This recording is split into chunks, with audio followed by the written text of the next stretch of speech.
So when Britishers left India, I don't know whether by default design or what were the reasons, but in the process they left a lot of issues behind. Actually, pre-independence, current day Pakistan, current day Afghanistan, current day Bangladesh, current day Sri Lanka, they were all part of the same fraternity. There have been, large amount of linkages between the various states of these, so-called countries which have now emerged. Like, Tamil Nadu has, a lot of connections with Sri Lanka, and there have been a lot of connections between West Bengal and Bangladesh, because they were part of the Bangladesh only lives at the current trends. Otherwise, Bangladeshis were more Bengalis as compared to the Muslims.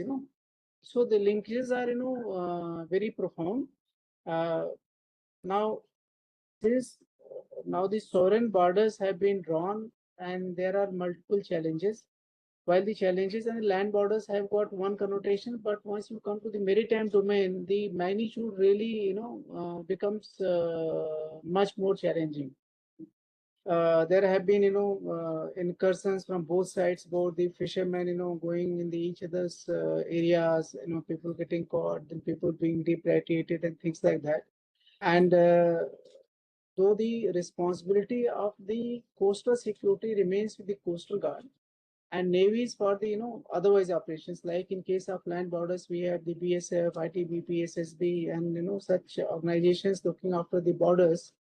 And the army is supposed to be looking at these things during operations. Of course, if you have areas like what we have with Pakistan on line of control, or with China on LAC, you'll find army also being in the first years. Similarly, with the current kind of challenges which have emerged, you'll find there have been much more integration between Coast Guard and the Navy. Especially when 26/11 attacks had taken place, then there has been a national effort to integrate the entire maritime border and the threat management. So we are very lucky that we have a very professional speaker today, ADG K R Nautiyal, who is from Coast Guard, and he will be focusing predominantly on the challenges which we are facing, including some of the options for future management, both in context of Bangladesh as well as in Sri Lanka. So with that, I will request Dhruv Shah to introduce the speaker. Also, I request ADG Nautiyal, please, if you could unmute yourself and be visible to us. Good morning, ladies and gentlemen. Now I can hear you absolutely clearly. So, welcome you, sir. Just give a second so that you can be introduced to the listeners, and then it will be all yours. Over to Dhruv. Dr. K R Nautiyal is a defense and strategic study expert turned anthropologist. Beside a PhD degree in anthropology, he is distinguished graduate of United States Naval War College, Newport, Rhode Island, USA, and has a master degree in defense and strategic studies. He also has an MBA HRM degree besides PG degrees in journalism and mass communication, disaster management, and NGO management. He was awarded President of India medals twice for meritorious and distinguished services of close to 4 decades to the nation. Before retiring as Additional Director General of Indian Coast Guard, he has the unique distinction of commanding 4 out of 5 major operational fleets and regions of Coast Guard. Dr. Nautiyal has written many articles and papers on maritime linkages and socio-cultural issues in various journals and newspapers, and has represented India in number of delegations abroad. He interacted extensively with tribal communities in Andaman and Nicobar Islands during the course of his appointment in these islands over 5 years. This also inspired him to undertake research in anthropology. He did a study of an ethnic Himalayan tribe. His book on Himalayan tribe, which was part of his doctoral thesis titled Beyond Polyandry, Changing Profile of an Ethnic Himalayan Tribe, was released by the Honorable Governor of Uttarakhand. Okay, over to you, sir. All yours now. Okay, ladies and gentlemen, good morning. And it's wonderful seeing all of you there. And my presentation this morning, as was brought out, is securing India's maritime periphery, coastal challenges vis-à-vis Bangladesh and Sri Lanka. I will go on to the presentation, slides, and share my presentation so that you can look at the slides as well. Now it is Okay. okay. Okay, please go ahead. All right. Okay. Okay. I've already said that, Bangladesh and JMB resurgence I'll be covering. And the next one will be, transitioning from legacy enforcement of AI ready integrated maritime governance. These are the future threats, which I'll be covering towards the end of my presentation. Ladies and gentlemen, the first issue is that of the coastal security architecture. It will be important for all of us to start with how has this coastal security mechanism started. Uh, I will go back in time. It was in 1993 when Bombay serial blast. Most of our thinking post-independence was continental. There was very little attention being paid to the sea frontiers. And it was in 1993 that we got a serious jolt when a Bombay serial blast happened. And all the explosive were transported through sea to a Raigad coast. Thereafter, a committee was formed as usual after every incident, and they decided that along Maharashtra, Gujarat, and even Tamil Nadu, that time Tamil Nadu was vulnerable, they started a patrol, which was, the inner layer will be by customs, second layer will be by Coast Guard, and third layer by the Navy. But resources were limited, and it was the hired patrol boat in which customs were embarking at times on fishing boats. So it didn't work really very well. But it continued for quite some time. They called it Ops Swen that time, and Ops Tasha in Tamil Nadu. Subsequently, there was Kargil war in 1999. Well, that war exposed some of the chink in our security. It was intelligence, was also required to be bolstered, and there were a number of other areas, including strengthening of the assets, our surveillance system, and this committee, which was headed by Mr. Subramaniam, uh, came out with a very detailed plan as to how to bolster the coastal and other land border security. Some of the lessons which we learned in that war was intelligence setup. Earlier, intelligence used to take long time to reach the person who has to react. Thereafter, the mechanism was created. I'll not go into the details of how that mechanism came. Mechanism was created wherein the intelligence received by any source was sent down to the person who has to react within a minimum possible time, with a minimum loss of time, which led to interdiction of the perpetrator of crimes faster. And also, if you all recall, during Kargil war, US stopped giving us the GPS positions of vantage point. Thereafter, we launched our own satellite, and results were there for everyone to see during recently, recent Sindoor operations. Now, these reforms they were undergoing, and then another issue happened that was in 2008. 2008, these people who came through the sea and killed almost 166 people in Mumbai. That was a wake-up call. After that, number of things came about. Entire coastal security and border security mechanism was it was completely changed. And there was a, Department of Border Management separately, which was dealing with all these issues. And that is where the number of assets, Coast Guard over 233%, the assets improved.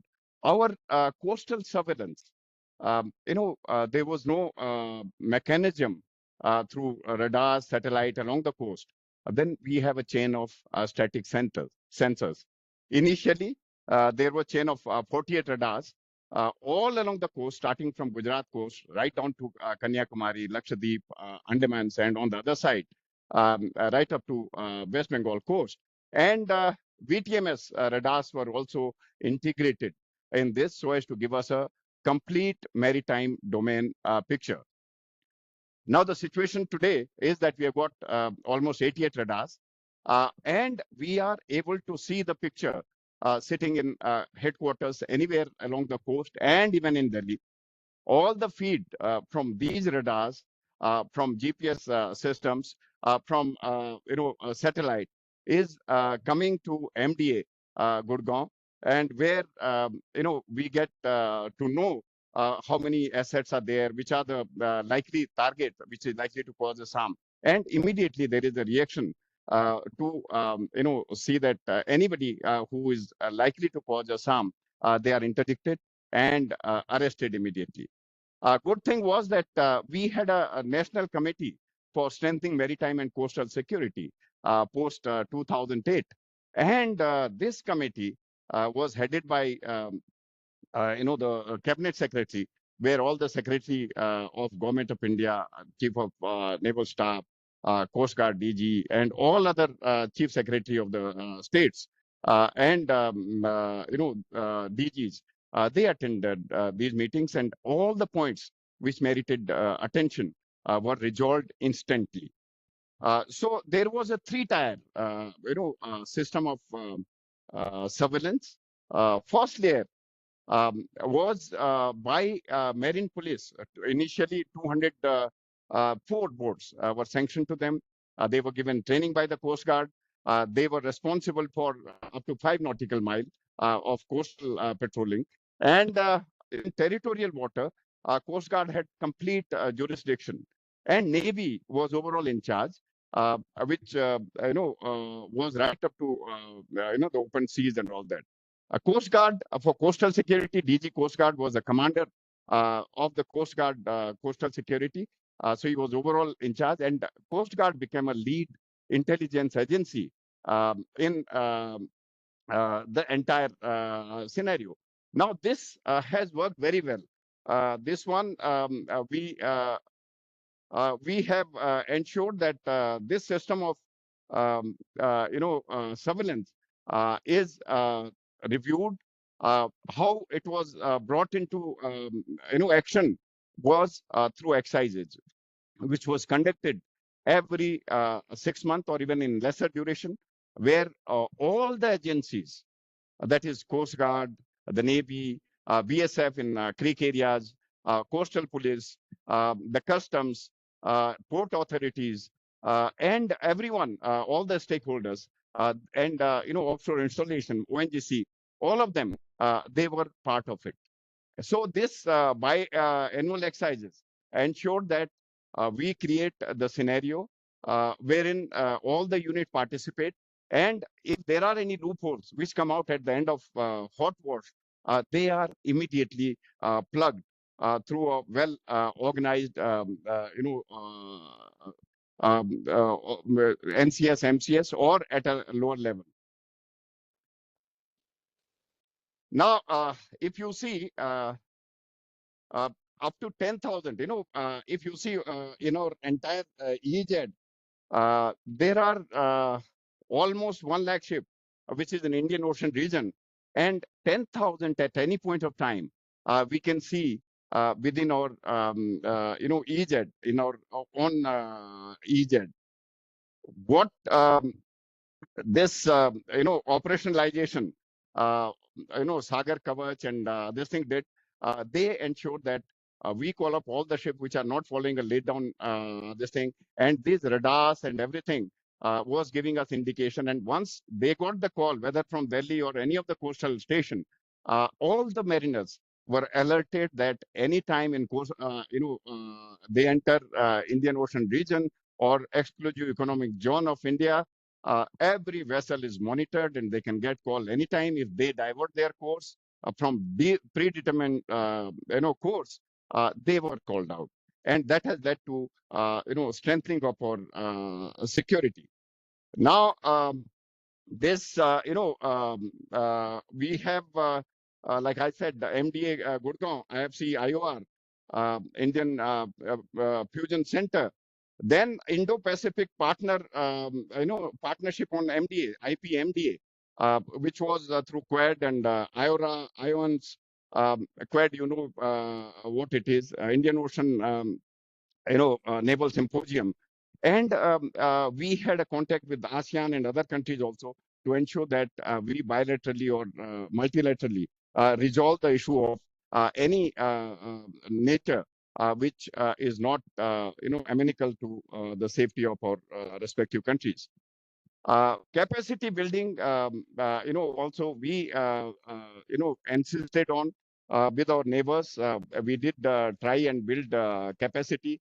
If you look at the expanse of our area, it is, like I said earlier, 11,098 kilometers is the total coastline, and which has close to 1,382 islands. And Andaman Nicobar, which is lie astride to Malacca Strait, which is one of the choke point, that itself is close to 1,962. And Lakshadweep, of course, all the shipping from the west pass through the Lakshadweep area, and that also is 132-kilometer long island chain.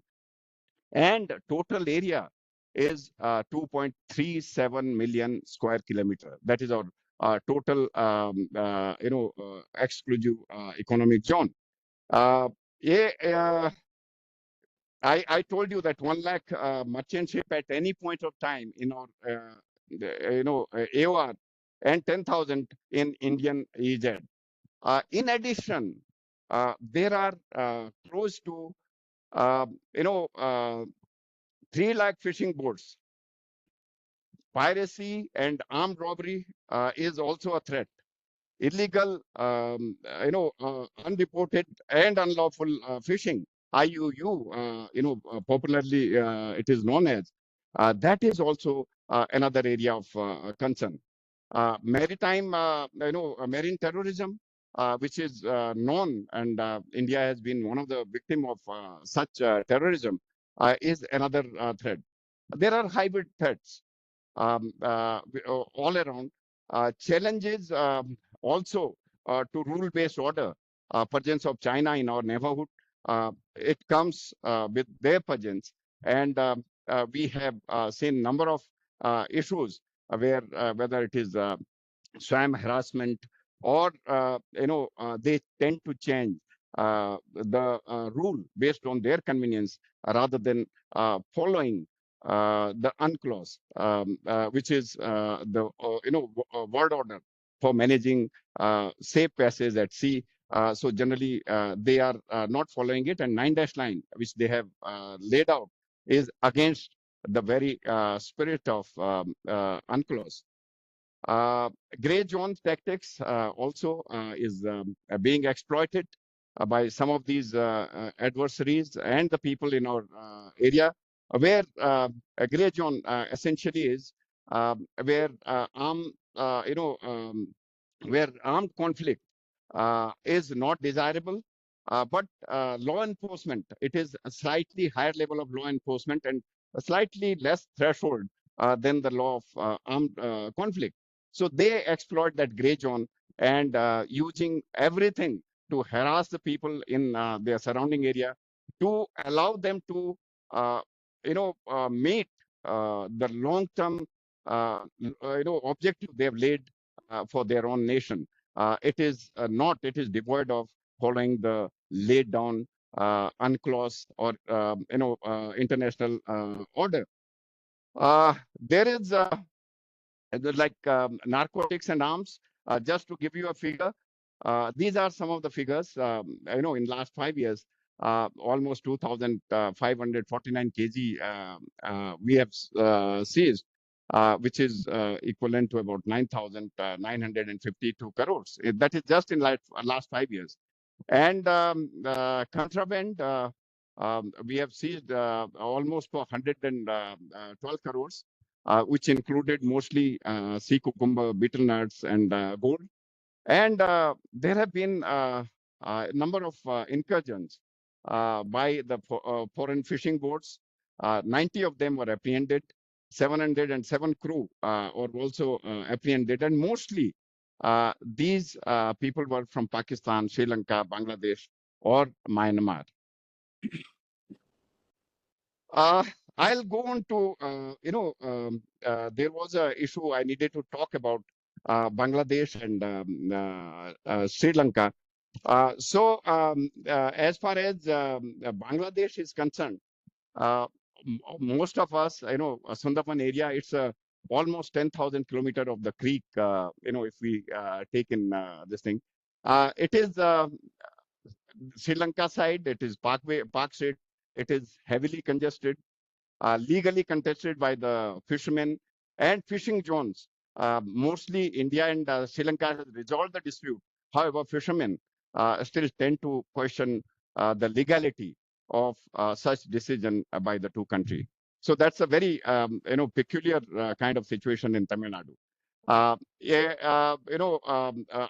brought out how Andaman is important to us, and Malacca Strait, importance of Malacca Strait for our national security, and we have a number of major ports all along the coast, and 90% of the Indian trade by volume is taken through these ports. Now coming to our northeastern flank. It was a partner, and now I see a fault line there.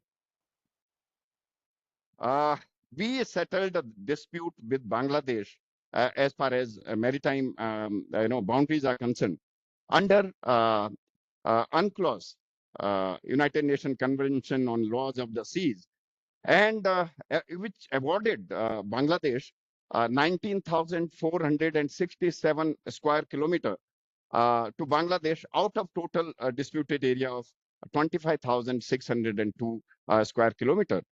Now, this nobody questioned the arbitrator's decision, which was Permanent Court of Arbitration. They gave a decision, and both the countries gracefully accepted it. And we thought things were resolved by and large. However, political rupture, had changed the situation. Earlier, I've been ComCG myself in Northeast somewhere in 2015, and we had seamless integration of for search and rescue, for intelligence sharing, and in fact, just to quote an example, there was a big cyclone where all the boats from both the sides they had drifted to either side of the borders, and I called up the DG Coast Guard in Bangladesh and said that you may take a long time to get approval of your ministry to allow our aircraft to go to other side. We need to save the people. And within 5 minutes, the approval came. He says, sir, I've given advance approval. Please send your aircraft. They will not be challenged. And we saved together the fishermen of both the countries, and they were repatriated without putting them into any kind of legal harassment. Decision was taken at the government level, of course. And there was any apprehension was gone through. If there were any illegal this thing, they respected it. They were arrested, and subsequently through court of law they were dealt with. But there was a coordination, regular interaction, regular meetings with the two countries, with the two coast guards. However, this political rupture, if I can call it, August 24, it has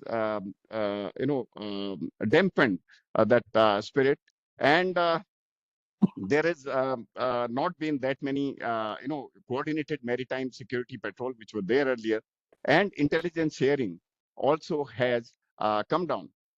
The biggest threat through this problem now is the Pakistan, Bangladesh, and JMB. JMB, as you all will know, Even in 1971, they were against creation of Bangladesh itself. So that is one of the most dangerous trend. And with the number of people from our northwest frontier visiting military officers and bonhomie which is being shown, that makes us really take stock of the situation and remain alert at all times in this riverine area. And there is a need for us to bolster our security, not only through electronic means, but more credible, whether it is BSF along the creek area and Coast Guard or Navy on this side of the, IMBL, International Maritime Boundary Line. There have been lots of problem with them. I was just reading today, this morning's newspaper that up to 2000, this was, I think, it was close to 20 lakh people, 12 million in 2004. That was in Parliament, where the minister gave this thing where we said that in 2004 we had 12 million Bangladeshi refugees in our country. In 2016, Mr. Riju in Parliament said it has increased to 20 million Bangladeshis. Now, that is a big worry. I have seen Rohingyas who through Bangladesh or they at times drift to Thailand. I was Komsiji in Andamans. I was in charge for Andamans for quite some time. And I found a boat with about 400, Rohingyas in that which was drifting for 14 days. A number of them died on the way. There was hardly any ration. And when they drifted close to our islands, our aircraft, surveillance aircraft noticed it, and we apprehended the boat, and we found them to be in a very bad situation. They had just been put into the boat, and they were out to go to some of the Indian or to Sri Lankan coast to take refuge there. Once they were apprehended, they were in jail in Andamans for almost close to 1 year. Thereafter, when repatriation process was to start, no country was ready to receive them. Finally, the government of India took a decision. We took all of them in our ship and left them in Myanmar. Some of them, a part of it. So there is a laid down kind of a mechanism how Bangladesh or Myanmar people, some of them are making them or facilitating them to get into the boat and for illegal migration to other countries. And huge amount is charged because of this kind of a situation from them. Coming down, as far as Bangladesh is concerned, I think we will have to continue to deal with them in a way that we start the dialogue again. We should continue to see that we see interest in our both the countries' interest, and slowly but surely, I'm sure better sense will prevail all round, and things should come back on line. As far as Sri Lanka is concerned, we have agreement with Sri Lanka, which was in 1974, which was mostly for southern part of the Gulf of Mannar, and then in 1976, which included Parkway, where Kachatigu Island was given to them. However, what happened, after Kachatigu was given, the Tamil fishermen, they said that this belonged to us, our old generations. For centuries, we have been fishing and we were drying nets and everything. So subsequently, it was decided that though Kachatigu is on Sri Lankan side of the IMBL, International Maritime Boundary Line, but Indian fishermen will have a visiting rights. They will go there, they will dry their nets, and there is a church there where they can go and worship. But Sri Lankans have objection that even drying the nets and doing fishing in close proximity should not be there. Another issue was that of bottom trawling. What happened is if bottom trawling is done, all the fish catch, it spoils the entire fish catch, and regeneration also become difficult. Sri Lanka in 2017, they changed their fishing boats, whereas we still have those bottom trawlers, which completely deplete the fishery resources. So both the countries have now decided to phase out the older, fishing trawlers, which do bottom trawling, and slowly change them with some kind of assistance from the government, so that more bonhomie returns between the two fishing community of both the countries. Uh, there is another area as far as Sri Lanka, Hambantota port. Um, they, string of pearl, they call it in this thing, Brother port, this one, and Myanmar. But here, this is on lease. Through coercion, they were put into debt, and then they have taken over the port. Uh, Chinese ships are regularly visiting Hambantota and even Colombo, their ships and submarines. That's a big area of threat. And smaller countries, of course, this is called hedging. They tend to keep a relation with all the countries, irrespective of whether the neighbors. But then India somehow has managed very well as far as Sri Lanka and Indian this thing is concerned. We have set up some radar station in Sri Lanka, and we have regular exercises with the Sri Lankan Coast Guard and even Maldives. We call them Dosti exercises, where we understand each other's interoperability, intelligence sharing to the extent possible, and how can we learn from various SOPs, standard operating procedures, which all of us follow in our respective forces. And this also gives us opportunity to see that for the future operations, we are fully ready, and we jointly work to catch the culprit, which are not inimical to interest of both our countries. Biggest threat, however, I would say now is emerging challenges, if we can call them, is one is blue economy, which we are thinking by 2047. Transformation of 95% of our exclusive economic zone for exploration and production. This will radically expand the footprint of assets requiring seaward security. It's a big challenge, which is likely to come in future.